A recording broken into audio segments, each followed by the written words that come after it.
Bom dia a todos e a todas. Obrigado aí pela presença no nosso terceiro Summit Internacional, né, do Américas.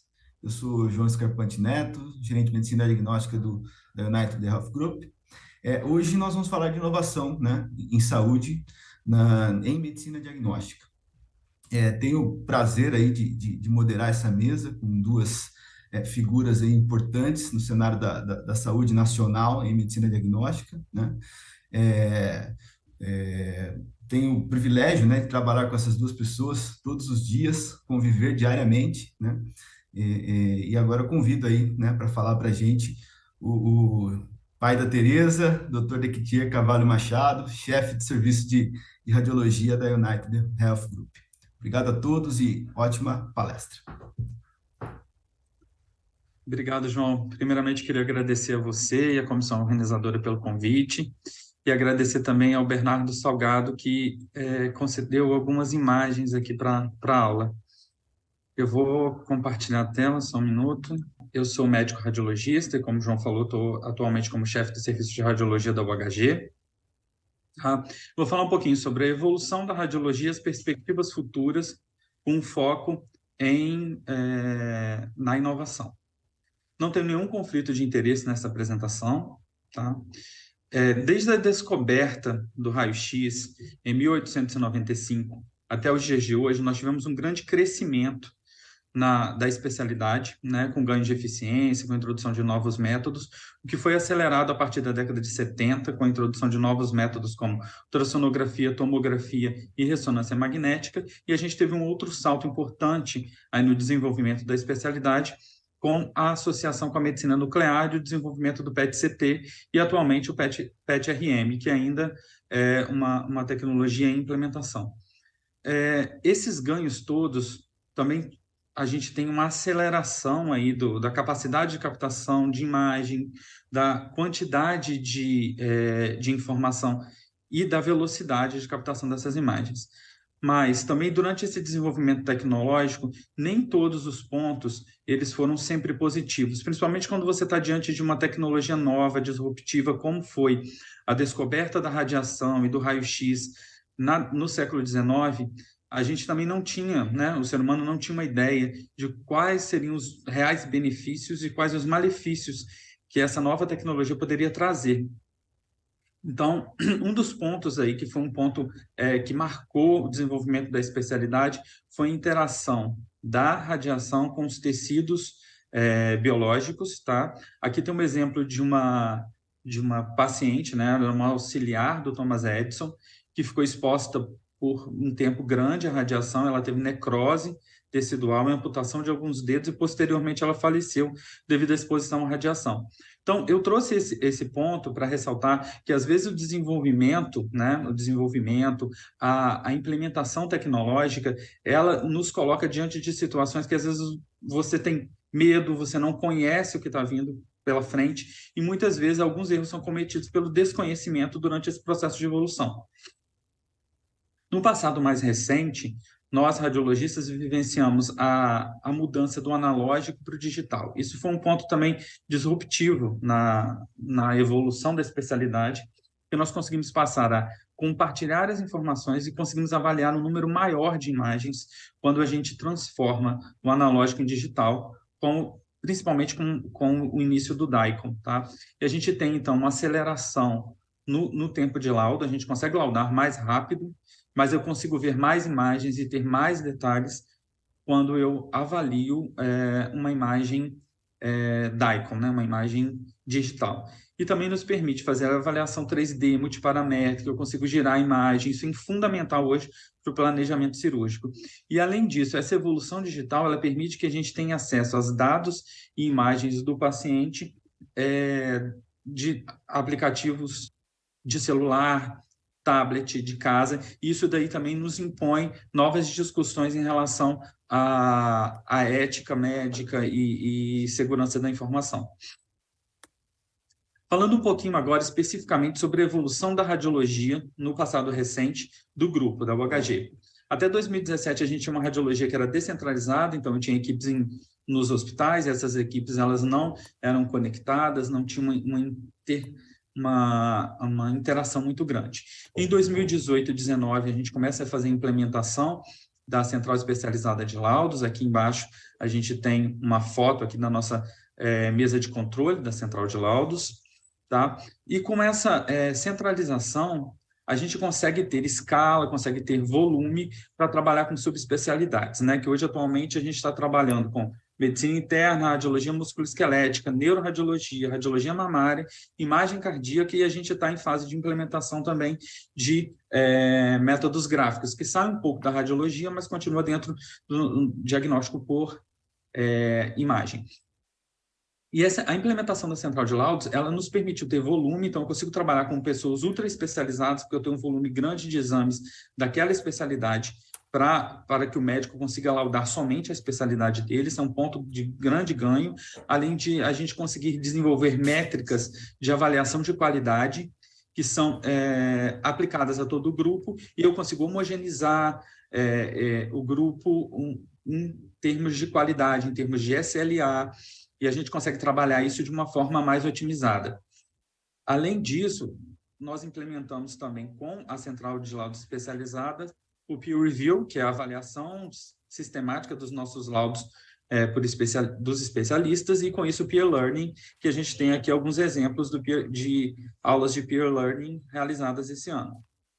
Em 2019 e 2020, a gente decide, então, utilizar um pouco dessa experiência que foi aplicada com os métodos axiais para os métodos operador-dependente. Então, a gente começa a fazer uma gestão mais centralizada e usando alguns preceitos da Central de Laudos Especializada nos métodos operador-dependente, né, para avaliação de peer learning e fazer o peer learning e o peer review, por exemplo, de métodos de ultrassonografia e ecocardiografia, tá? 2020 e 2021 tem uma renovação importante do parque tecnológico, que nos permite estar na vanguarda do diagnóstico por imagem hoje. E agora, recentemente, a gente conseguiu fazer a implementação do RIS-PACS unificado. Essa implementação do RIS-PACS unificado, ela foi fundamental, porque no início da implementação da Central de Laudos, nós trabalhávamos com 5 sistemas RIS-PACS diferentes, e hoje a gente consegue trabalhar com um único sistema, com uma base única, e aí, com isso, eu consigo ter uma maior facilidade para fazer acompanhamento evolutivo, por exemplo, de pacientes que fizeram exames em diferentes unidades do grupo. Então, o que a gente tem hoje no cenário da radiologia? A gente consegue, isso já é uma realidade. Eu consigo ter o laudo com figuras, com hiperlink no meu dispositivo de celular, ou no computador, ou no consultório do médico assistente. A gente consegue fazer a avaliação quantitativa e qualitativa, não só morfológica, mas também funcional de algumas estruturas. Aqui eu coloquei um exemplo de uma avaliação multiparamétrica do fígado.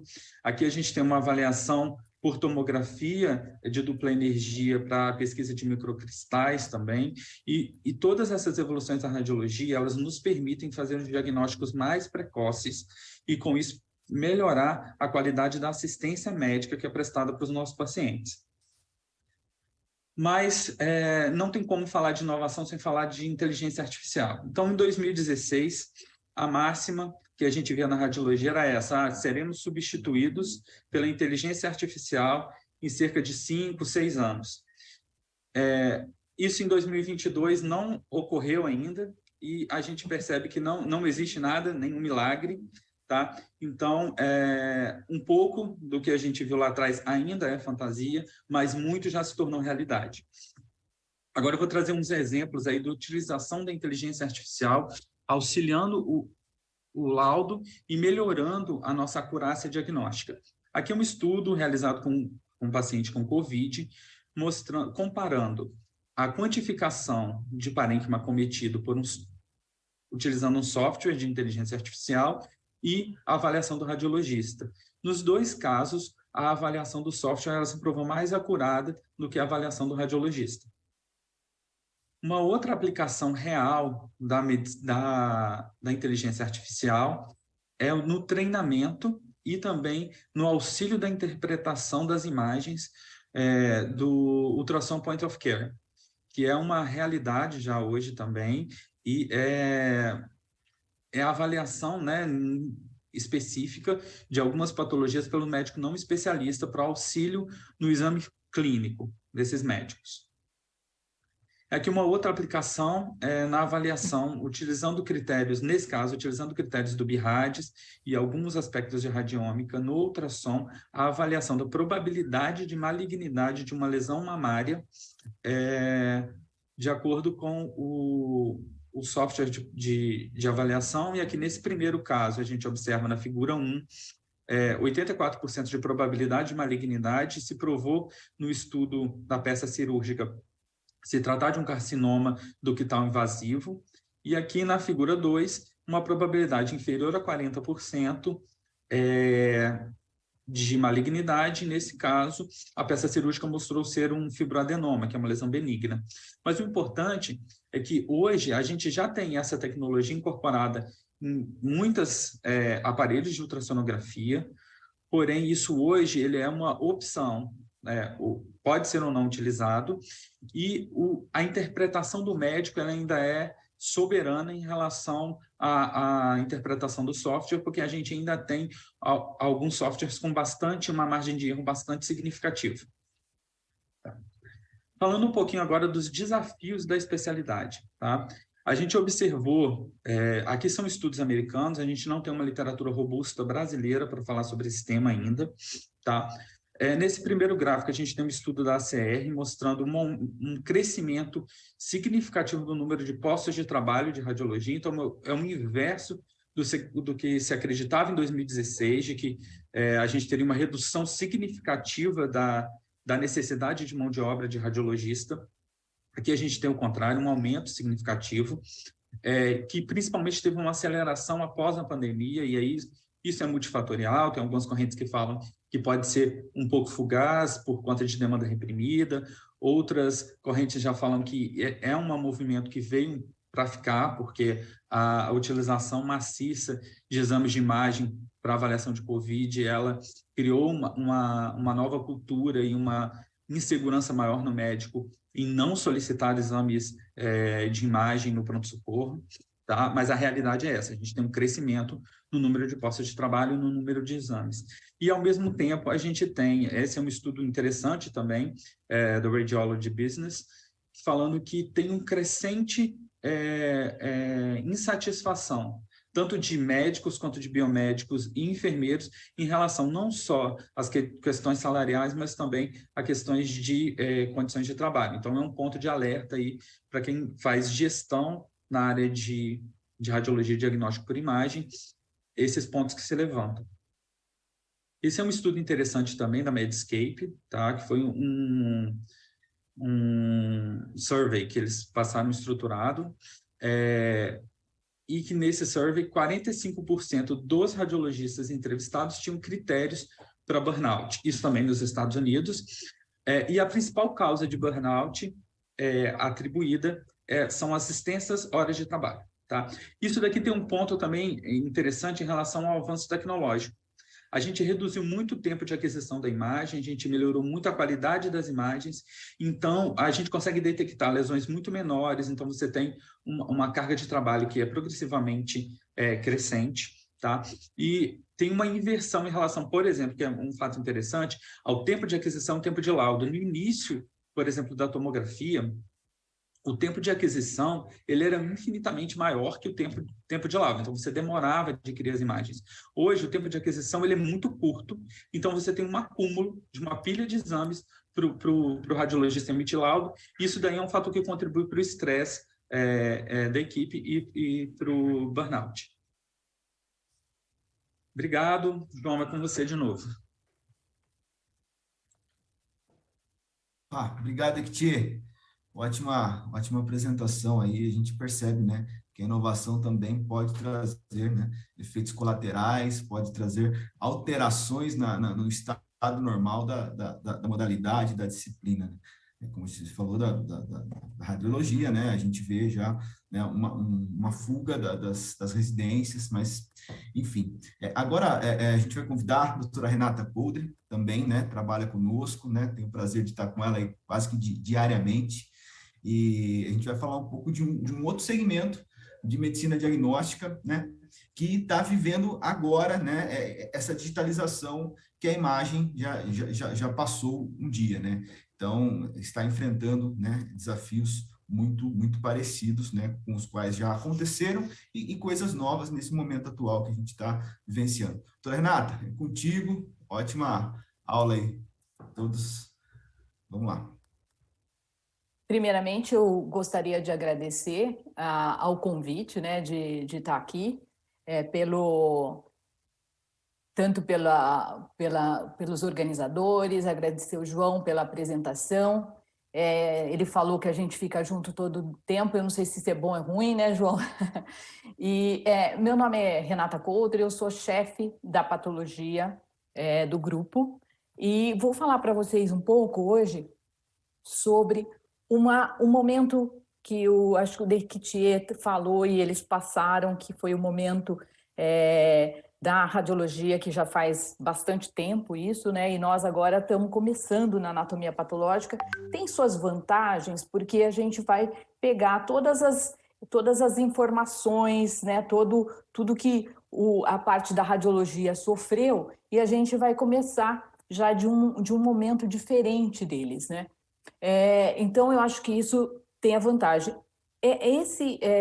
O que eu gostaria de apresentar a anatomia patológica, a gente sabe, hoje ela é mais complexa do que no passado, né? Que a gente tinha uma ideia de anatomia patológica, que era só apenas diagnóstico e muito voltada para avaliação específica de tecidos. Hoje a gente sabe que não é só diagnóstico, é muito mais que isso, né? A gente utiliza os tecidos, a gente avalia os fluidos nas citologias, mas a gente também avalia os ácidos nucleicos quando a gente está relacionado à parte da patologia molecular. E isso tudo é relacionado a uma avaliação para prognóstico do paciente. Qual a melhor seleção de tratamento? O patologista tem que ter os laudos de anatomia patológica são voltados para isso, para monitoramento de resposta a determinado tratamento, informações sobre hereditariedade da doença, tudo isso está ligado a um laudo anatomopatológico. E quais são as etapas da anatomia patológica? Desde a admissão, né, a admissão desse paciente na unidade, pedido do exame, a coleta, a prescrição médica, a integração entre RIS e LIS, o transporte desse material. Na área técnica, nós temos a área da triagem, a macroscopia, onde faz a seleção do material que vai ser examinado, fundamental, o processamento desse tecido para ele estar pronto para ser cortado e corado, e agora a digitalização da imagem e a distribuição para o patologista fazer a interpretação, o diagnóstico, a definição da necessidade de exames complementares e também, se for preciso, uma segunda opinião. E aí vem a patologia digital dentro deste laboratório 100% digital. E o que é a patologia digital? Patologia digital, a gente fica pensando numa patologia tradicional, que eu trouxe aqui uma patologia dinossáurica, né, onde a gente faz tudo isso, toda esse fluxo, né, onde você disponibiliza uma lâmina para ser avaliada, mas aí o que acontece? Ela é avaliada através do microscópio, deixando uma restrição. E hoje a gente tem uma patologia digital que ela é mais dinâmica. Você chega à lâmina, mas ela pode ser vista remotamente, né? Ela pode ser compartilhada, as consultorias ficam muito mais fáceis com isso. E aí eu trago a implementação do nosso laboratório de anatomia patológica. Aqui eu queria agradecer imensamente a toda a equipe, tanto a equipe do laboratório como as equipes parceiras, né, de TI, de supply, tudo, e que auxiliaram a fazer esse laboratório ficar real. É o primeiro laboratório de anatomia patológica da Rede Américas. Nós vamos internalizar 9 hospitais em São Paulo e região. Até o momento, nós já internalizamos 3 hospitais. O início das atividades foi em 1º de agosto e o laboratório ele tem uma solução completa, desde o diagnóstico básico daquela lâmina de HE até o sequenciamento de nova geração. e nós iniciamos 100% digital. Isso é considerado um feito. Por quê? Porque poucos laboratórios no mundo estão fazendo um formato digital. E a maioria deles trabalham de forma híbrida. E nós somos o primeiro laboratório a nascermos 100% digital. Então, a gente apresentou recentemente num congresso de patologia digital, agora em outubro, em Las Vegas, esse feito, né? Foi nesse evento, The Lens of Innovation, que é um dos grandes eventos de patologia digital, onde nós colocamos o nosso laboratório, todos os nossos desafios, como que a gente implementou toda a parte de planejamento, né, que aqui está no Work Breakdown Structure, que foi grande, isso aqui só para patologia digital, toda a visão que foi feita e com todos os stakeholders para que a gente tornasse esse projeto realidade. Quais foram os principais desafios da implementação desse laboratório? Um dos principais desafios é em termos de infraestrutura e tecnologia, né? Nós precisamos ter um entendimento funcional do laboratório, quais as necessidades da operação junto à TI. Nós tivemos um problema, nós temos um problema enorme dentro do setor, que é os sistemas de informações, né, laboratoriais. Eles não estão preparados para um laboratório 100% digital. Então, eles já estão poucos preparados para um laboratório, para a patologia digital. Então, imagina para um fluxo que seja totalmente pensado digitalmente, né? O alto custo da tecnologia, a necessidade de link de dados, né, de 1 giga, então isso faz com que a gente tenha um valor maior, ter data center, storage deste volume de dados, de imagem, né, muito diferente da imagem que temos para radiologia. As imagens de anatomia patológica, elas variam de 500 megabytes até 2 gigas. Então, é muito volume, né, de storage. E também pensar em tudo para esse acesso remoto, né? Como eu falei, o link de rede dedicado, a interoperabilidade com sistemas de HS, com o LIS. Nós sabemos, dentro da nossa casa, nós temos 2 sistemas, né, de HS, que são o TASI e o SysROSP. Então, isso também faz com que fique complicado para nós. A integração entre LIS e equipamentos laboratoriais, isso também é algo que a gente tem que pensar. E outro desafio grande, que é o fluxo laboratorial, que é diferente do fluxo voltado para uma patologia analógica, né? Você tem que imaginar que, como aquelas lâminas serão escaneadas, elas têm que ter a melhor qualidade possível, né? Então, nós levamos vários dias, né? No mínimo 60 dias, fazendo toda essa validação do processo de digitalização, a disponibilização dessa imagem, a integração dessa imagem. Otimizamos a operação do ponto de vista para que a gente tivesse o tempo mínimo para que a gente pudesse disponibilizar essa imagem, pensando na nossa rotina existente, né? Outro problema sério que nós temos, foi a contratação de colaboradores no mercado profissional com pouca familiaridade em patologia digital, a análise para o início da operação laboratorial, que a gente não tinha ainda o link que seria dedicado, então a gente teve que trabalhar para que utilizasse um link com um menor volume, né, de capacidade. A capacidade versus volumetria e digitalização das imagens, das lâminas, a qualidade da digitalização, o fluxo, principalmente o preparo desse material e a integração do LIS.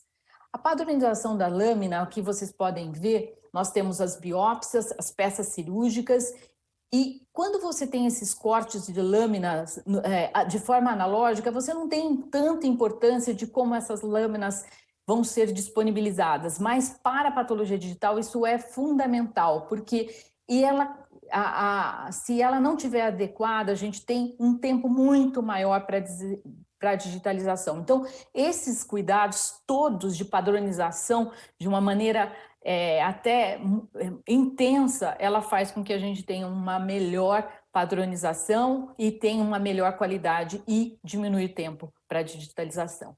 Aqui nós fizemos uma avaliação do link de dados, a gente tinha de 100 megas para um link de 1 giga, pensando em tudo, na digitalização, na visualização, tempo versus lâminas, e fizemos com que a gente tivesse uma otimização que variou, que a gente conseguiu do antes fazer quando a gente tinha uma imagem de 500 megas, a gente conseguia digitalizar apenas 180 lâminas, passando com essa padronização de tudo que nós fizemos para 810 lâminas que a gente em 9 horas, tá? E quais são os principais ganhos, né, de tudo isso? Os principais ganhos são um novo fluxo sem limites geográficos, né? O patologista pode estar remotamente, um pouco diferente do que a gente viu que tinha mostrando, onde o patologista está dentro de uma sala de leitura. Aqui o patologista pode estar remoto e com isso a gente vai teremos ganhos impressionantes. O que também traz? Traz a possibilidade de termos os subespecialistas, né? Que isso é fundamental. Quem conhece melhor nosso crescimento das especialidades, nós precisamos de subespecialistas fortes que possam entregar muito maior informação e só assim a gente consegue ter melhor qualidade. Elimina ao máximo o uso do papel. Isso se torna um laboratório totalmente sustentável. Compartilhamento remoto dos casos com os patologistas subespecialistas, por exemplo, não só com o patologista que está avaliando, mas ele pode fazer uma conexão com outro patologista, troca de experiência facilitadas entre patologista, radiologista e endoscopista para uma definição diagnóstica. Então, você pode hoje ter um manejo de comunicação muito mais eficiente. Necessidade de um preparo de lâminas padronizados e que, em consequência, vai trazer muito maior qualidade. Todas as informações estão em um único local. Isso é fundamental. Você ter essa interoperabilidade, a conexão entre HIS, entre LIS, entre EIS, entre PACS, né? O que vai tornar realmente, né, o que nós esperamos e o que nós queremos no futuro hoje, o tipo de linguagem que faz todas essas conexões é um tipo de linguagem para cada um diferente. O que a gente espera num futuro é que as linguagens sejam as mesmas e que a gente possa ter essa interoperabilidade, talvez com única linguagem que seja o PACS, que seja o DICOM. Documentação fotográfica nos laudos, agilidade e precisão para realizar as medidas de lesões. Imagina um melanoma, fica muito mais fácil a avaliação, a medida de quanto também tem uma distância em relação às margens, as anotações para que possam ser visualizadas por outro patologista. Aqui, em termos de literatura, a gente não tem ainda essa definição, mas nós sabemos que o ganho de eficiência ele pode chegar entre 15% para a liberação do diagnóstico no diagnóstico primário e de 26% para a liberação dos laudos anátomos patológicos. E, como o Dequitier falou, o que nós temos de importância agora no futuro, de que se a gente imaginar a patologia, a patologia digital é apenas uma ferramenta para que a gente tenha o que mais importa, que seja a utilização da patologia digital. Então, eu acho que é isso que nós vamos ganhar e nós vamos tornar possível a utilização de algoritmos e de inteligência artificial. Aqui eu tenho trago um artigo onde nós sabemos que os índices de erros diagnósticos eles são desconhecidos, né? Que a gente não tem uma completa certeza de qual seria o número né, esse índice. Mas a gente sabe, os experts, eles acreditam de que 10 a 15% de todos os diagnósticos, realizados, tem algum erro diagnóstico. A gente sabe também que a taxa de danos severos, ela também não é conhecida, mas esses experts, eles avaliam em aproximadamente 0,22%, que causem ou morte ou incapacitação. Então, vamos pensar que nos Estados Unidos, aproximadamente 36 milhões de hospitalizações por ano, corresponderia mais ou menos a uma estimativa de aproximadamente 80 mil casos com danos graves, 40 mil mortes e 40 mil casos de incapacitação. Então, se a gente pensar, se eu tiver diagnósticos mais precisos, isso seria muito importante. E aqui, relacionado ao câncer, a gente consegue ver a quantidade, principalmente em câncer de pulmão, a quantidade de danos graves, né, que você pode ter com os erros diagnósticos. Por que a gente imagina que pulmão seja pior do que câncer de cólon ou de próstata? Principalmente pelo screening e também pela menor quantidade de tratamentos, de terapias, quando se fala em pulmão, principalmente em pulmão com câncer avançado. Aqui também a patologia digital e a utilização de algoritmos ou de inteligência artificial pode ajudar de sobremaneira nesse apagão que nós estamos vendo em relação aos patologistas. Vocês podem ver aqui no Brasil, nós temos uma quantidade mínima de especialistas, né? Aproximadamente 3.500 patologistas, e o que me chama a atenção é a faixa etária, a média de 51 anos. Então, imagine que em breve nós não teremos patologistas suficientes para fazerem os diagnósticos. E quando a gente vê a distribuição na regional, é assustador. Nós vemos que o Sudeste tem a maioria dos patologistas, mas é muito triste pensar que no Norte e no Centro-Oeste nós temos tão poucos patologistas. E o apagão não é só no Brasil. A gente pode ver aqui que o apagão é no mundo, né? O apagão de patologistas é algo que que está sendo enfrentado, e nós estamos com um apagão, quando a gente vê, nós somos laranja, né, de 10 a 19, né, patologistas por 1 milhão de pessoas. Quando a gente imagina que a gente teria uma necessidade de 30 a 40, né, e a gente está vendo essa situação muito triste em países pouco desenvolvidos. E aqui, essa importância de como a inteligência artificial provavelmente ajudará nesse sentido.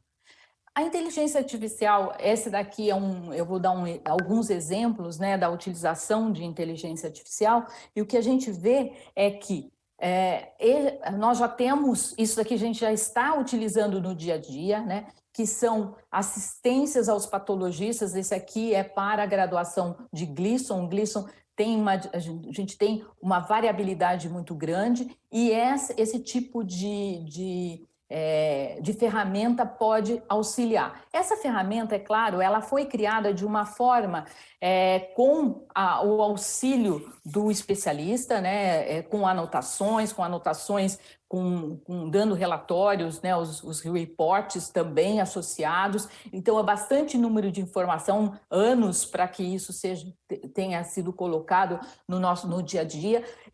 Já temos várias dessas ferramentas aprovadas pelo FDA, em relação à avaliação de Gleason, ou em relação à avaliação de estabelecer se tem ou não câncer de próstata.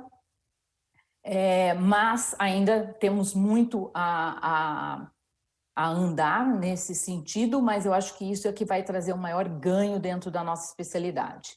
Aqui é um algoritmo, né, utilizando Deep Learning, onde nós já temos, é um modelo onde você já vai fazer a avaliação sem aquela do primeiro exemplo, onde você utilizava o patologista para fazer a anotação. Então, a gente está vendo esse crescimento, né, de algoritmos, de deep learning, mas a gente não vai ter disponibilidade de especialistas para fazer essas anotações. Vai ser limitado o número de especialistas para isso. Então, nós precisamos de uma abordagem que não necessite mais de anotações manuais e provavelmente usando essas redes neurais convolucionais, elas vão poder trazer um diagnóstico sem nenhuma supervisão humana. É isso que nós esperamos. Como o Dequitier falou, será que nós seremos substituídos? Eu espero que sim, que um dia a gente seja e que a gente vai fazer algo mais interessante e que nós tenhamos uma patologia que seja muito eficiente e que possa ser feita de uma maneira mais quantitativa. Aqui o modelo matemático, onde que já serve para traçar ensaios clínicos, né? Os ensaios clínicos, eles necessitam de biópsias para aferir como as novas drogas estão sendo, como que está sendo a ação dessas novas moléculas, e aqui ele já... E toda vez que você vai fazer a biópsia, é um palpite de qual o momento correto pelo expert. E aqui nós vamos ter diagramas onde você vai fazer algo mais, simular a dinâmica deste tumor para ver o momento correto e planejar de muito melhor como nós teremos qual o momento para fazer a biópsia, como que vai ser esse desenvolvimento, as respostas e a gente planejar ensaios clínicos de fase 1 e fase 2.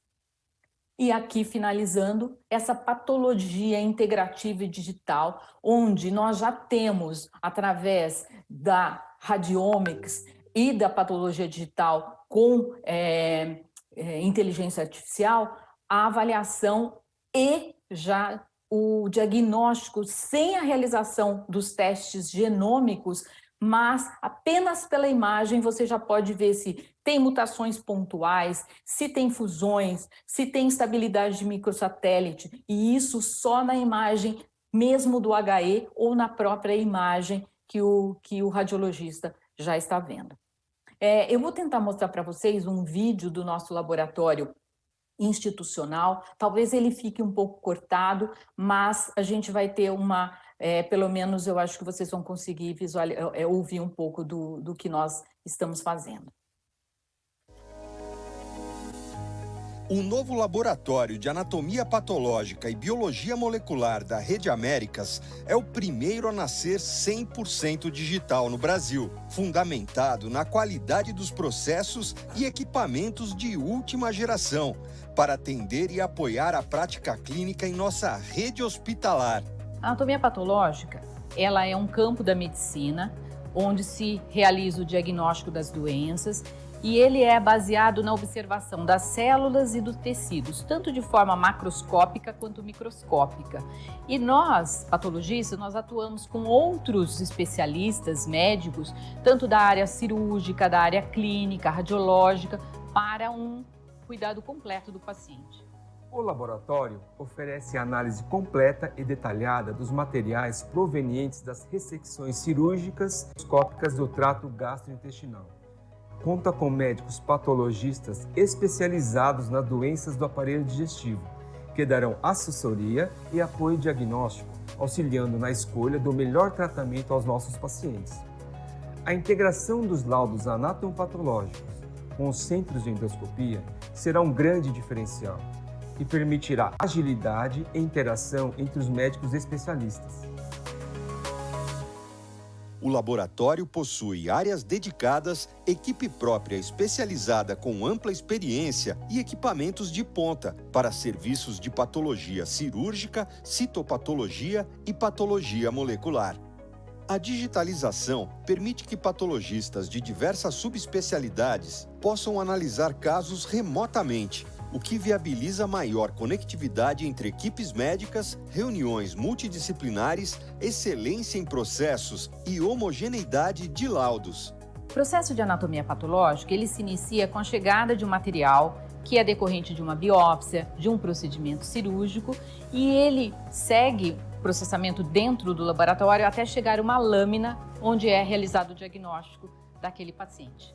Os nossos protocolos de análise, o nosso sistema de gestão laboratorial, eles seguem padrões de excelência, tanto nacionais quanto internacionais. Desde o recebimento das nossas amostras até a emissão dos laudos, todas essas atividades elas estão baseadas em processos padronizados e armazenamento de dados, sem utilização de papel, com maior rastreabilidade e total segurança para o paciente. Assim, asseguramos qualidade, precisão, agilidade e segurança em todas as etapas e maior autonomia às demandas clínicas, propiciando tratamentos mais adequados e assertivos aos pacientes. Onde tem Américas, tem excelência em cuidar. Eu acho que é isso. Eu queria primeiro agradecer aqui, deixar um agradecimento ao Bruno Sobrinho, que é o organizador, o maestro dentro do nosso laboratório, o profissional especialista em TI. E agradecer a todos por nos ouvir. João, com você. A doutora Renata, muito gratificante, né? A gente que participou aí do início ao fim, né? Da planilha ao vídeo, né? Foi uma trilha, né, extensa, mas olha a entrega que a gente está fazendo hoje para os nossos pacientes, para o nosso corpo clínico, né? Muito interessante. Pessoal, vamos começar agora o nosso debate, né? Então, nós vimos aí duas realidades, né, diferentes do mesmo segmento, né, da medicina diagnóstica, em que uma, né, já trilhou um caminho da digitalização e já está madura, né, o suficiente nesse sentido, já olhando aí para métodos de trazer mais eficiência com base em inteligência artificial e tudo, né? E a patologia agora, né, vivendo esse mundo, né, estreando aí nessa nova tecnologia. Ambas as especialidades, elas se conectam e se correlacionam, né? E é uma pergunta para a doutora Renata e para o doutor Dectier, como é que a gente vai fazer, né, no futuro, né, próximo agora, tendo em vista que as duas já estão nesse modelo digital, a conexão entre ambas, para a gente proporcionar, né, um desfecho clínico mais assertivo, né, tendo em vista que elas se correlacionam a todo momento, são diagnósticos complementares, né? Primeiro, a doutora Renata, aí, se quiser comentar um pouquinho para a gente, por favor.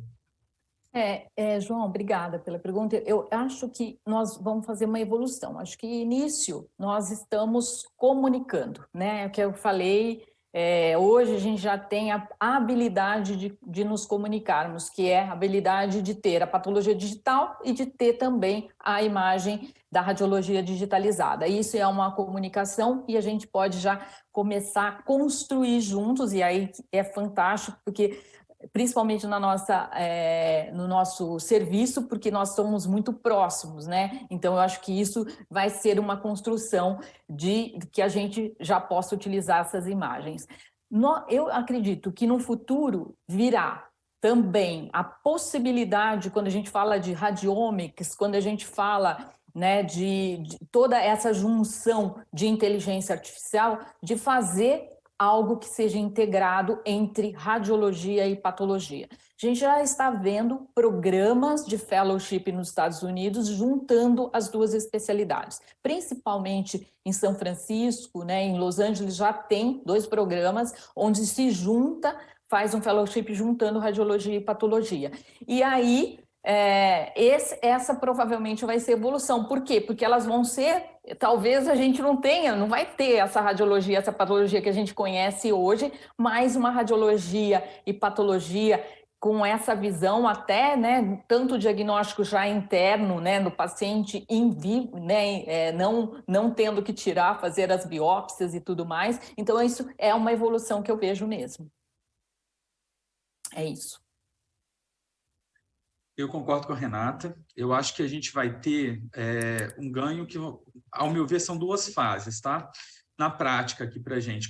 Tendo a digitalização da patologia, eu vou conseguir maiores informações quando eu for executar o laudo desse paciente. Então, o laudo de imagem, e eu creio que a patologia também vai ter uma facilidade maior quando ela tiver acesso aos laudos também de radiologia, numa ideia de prontuário único, né? De diagnóstico único.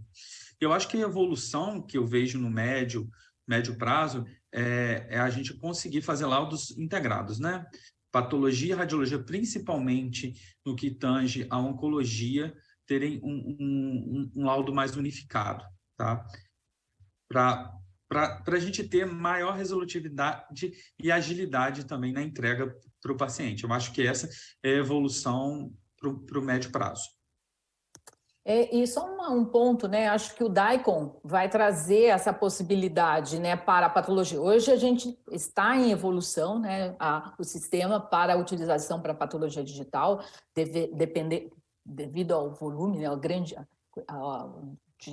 do tamanho, né, das imagens de patologia.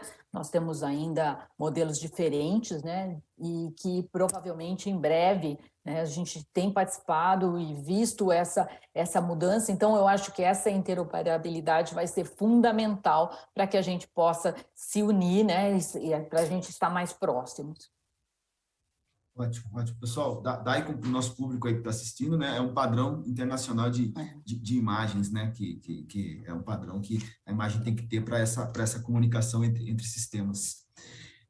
Conectando aí, mais uma pergunta aqui, pessoal, conectando com a palestra, né, que a gente teve na Magna aí, agora há pouco, com a ANS, né, a gente viu os desafios aí da saúde suplementar, do ponto de vista, né, de custos, né, a área da saúde com as suas margens apertadas, né? Não todos nós estamos. Quais são aí os ganhos, doutora Renata, que a senhora vê do ponto de vista, né, para as fontes pagadoras com esses novos, né, métodos de diagnóstico, com a digitalização, com a agilidade no diagnóstico, e também depois gostaria também do comentário do Dr. Dequiti. Assim, é difícil falar, né? Toda vez que a gente pensa em inovação, é muito difícil para as fontes pagadoras. A gente sabe mesmo que pode trazer, fica mais caro, parece ficar mais caro, né? Sempre a gente adiciona e a gente já tem ouvido tanto essa crítica e tudo mais, né? ou queixa, e que, na verdade, ela é real.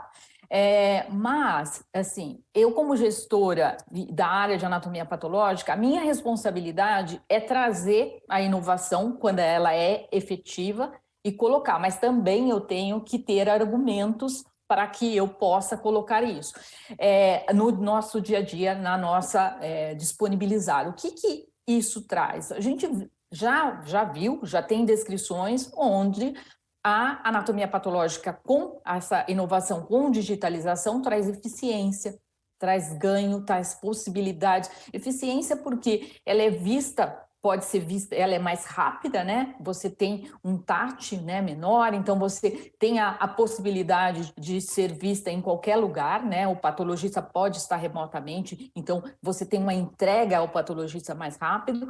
Ela é eficiente porque ela tem uma maior acurácia, porque você pode ter a possibilidade de ver de ser subespecialistas que estão fazendo esse diagnóstico. Então, quando a gente pensa nisso, você está trazendo benefício para a operadora. Eu sei que não é fácil, hoje em anatomia patológica nós temos uma dificuldade mesmo no pagamento do nosso básico, né, que é a imunistoquímica, né, que hoje, assim, quando eu penso, né, a patologia, ela teve 3 grandes revoluções, né, a imunistoquímica, a patologia molecular, com os diagnósticos moleculares, e a patologia digital. Mas as 3 revoluções ainda a gente não está nem do ponto de vista de fonte pagadora, a gente ainda está na primeira revolução, a gente ainda está sofrendo com isso. Mas o que a gente precisa é capacitação nossa para entrega com estudos nossos. Eu acho que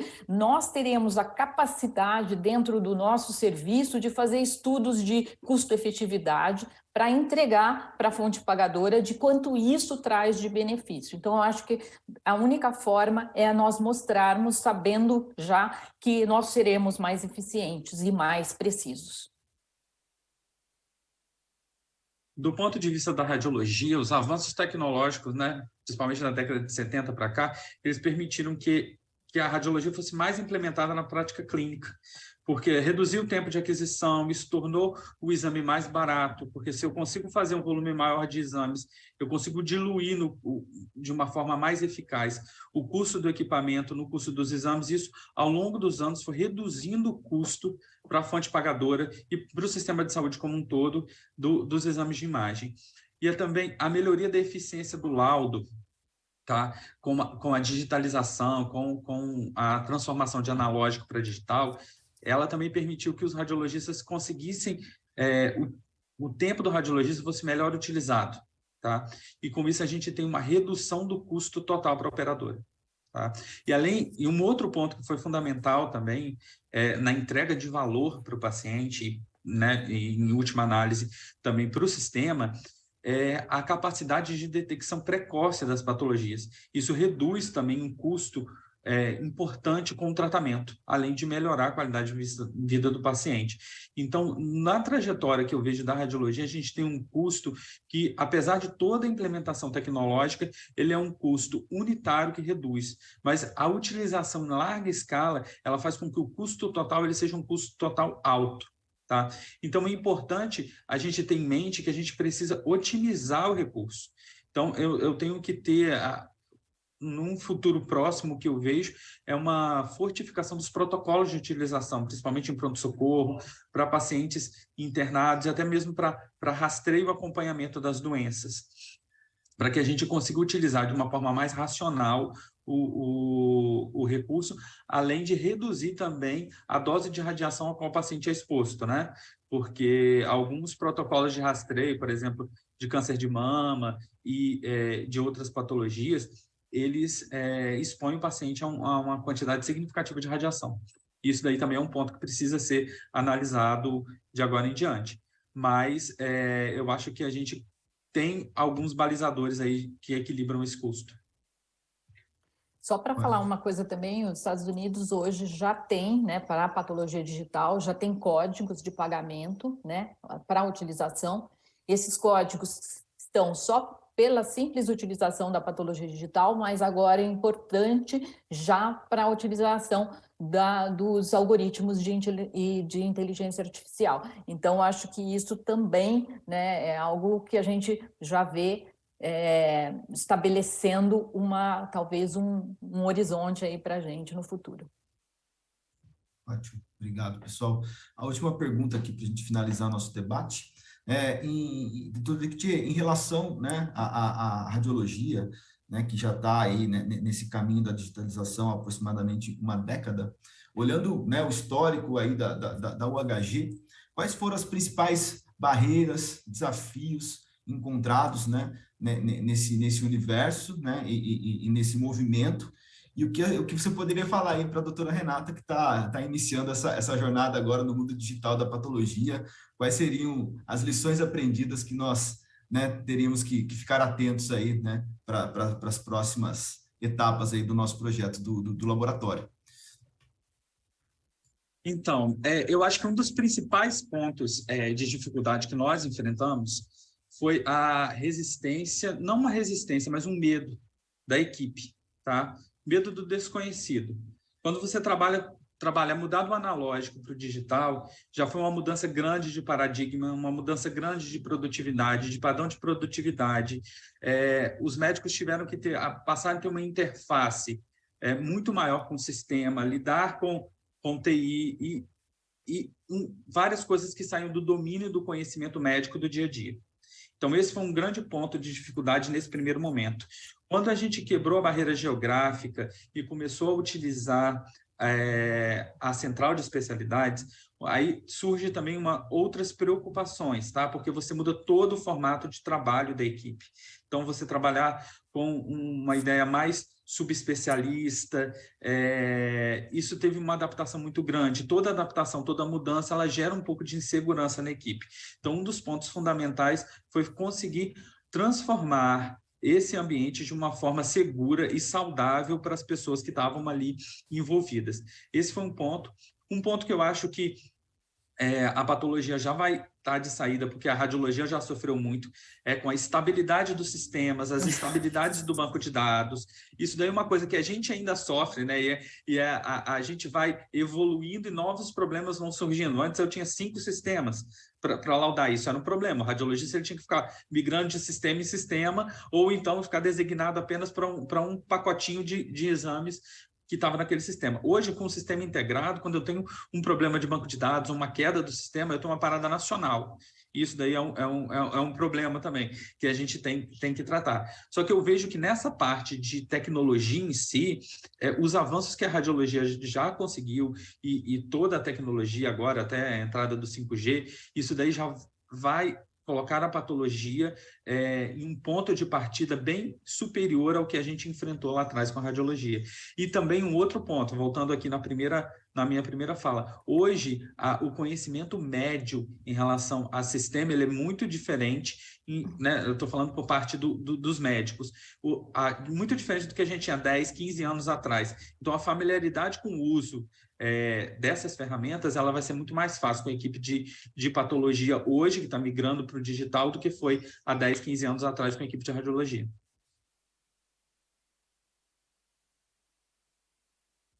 E aí, doutor Renato, está preparado aí para esse universo? Temos que estar, né? Eu acho que é isso, tudo isso, e assim, a gente tem que agradecer a radiologia pelo sofrimento deles, trazer para nós esse benefício, infelizmente, mas a gente também está num novo momento, né? A subespecialidade já era real, né? Quando nós iniciamos com a patologia digital, então isso faz com que fique mais fácil.